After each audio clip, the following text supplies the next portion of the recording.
วันนี้ก็เป็นวันหยุดเฮาจะพามาเดินเลาะคาจีคาเฟ่แอนละ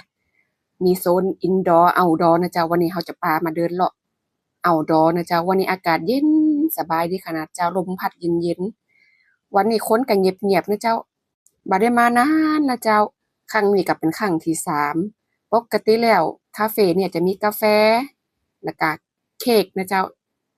สงสัยคนจะเงียบนะเจ้าเค้กก็บ่ค่อยมีเนาะเจ้าเนาะว่าเป็นหยังเจ้าเฮาได้กาแฟแก้วหนึ่งเฮาก็จะเลาะเลยเจ้าโซน outdoor เนี่ยเจ้าจะร่มรื่นดีขนาดเจ้าบ่ค่อยร้อนมีน้ำตกน้อยๆมีโซนมีโอโซนนะเจ้าเนี่ยเจ้าเดินไปตามทางเนี่ยเจ้าในระหว่างทางก็จะมีตีนั่งพักนะเจ้าเนาะ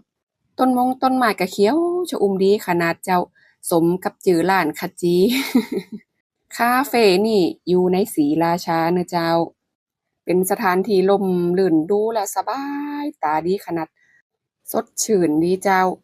มาแล้วก็ขึ้นมาดูน้ำตกเป็นอย่าน้อยเนาะในระหว่างทางก็จะมีโต๊ะนั่งอยู่เรื่อยๆเจ้ามีดอกไม้ของยาเจ้า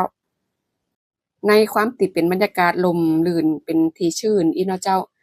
เพราะพื้นที่มันชื้นยุงแมลงก็จะหลายนะเจ้าแนะนำพกสเปรย์มาตัวยเจ้าอันนี้นี่อยู่ดึงบ่ได้เด้อเจ้าต้องเดินเจ้าอันนี้แมลงเยอะเจ้าแต่ก็ยังว่าเนาะ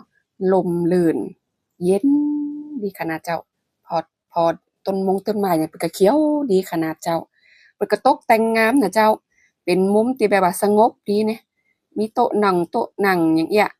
ข้ามสะพานอันน้อยๆมาเราก็จะมาดูน้ำตกเนาะหรือบ้านเราฮ้องว่าขวาแตะนะเจ้า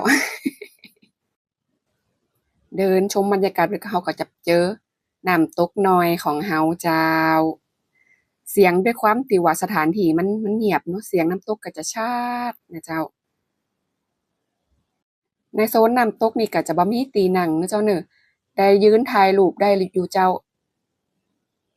วันที่มาถ่ายคลิปนี่ก็เป็นวันเสาร์ช่วงบ่ายนะเจ้า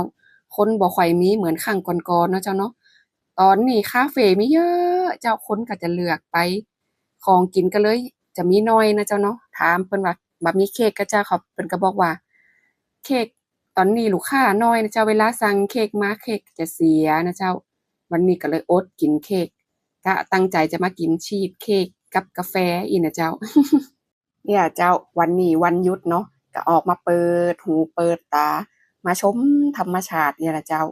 ดอกไม้นี่มีไปเยอะนะเจ้ามีผ่องบ่มีผ่องดอกไม้สีชมพูอีเนี่ย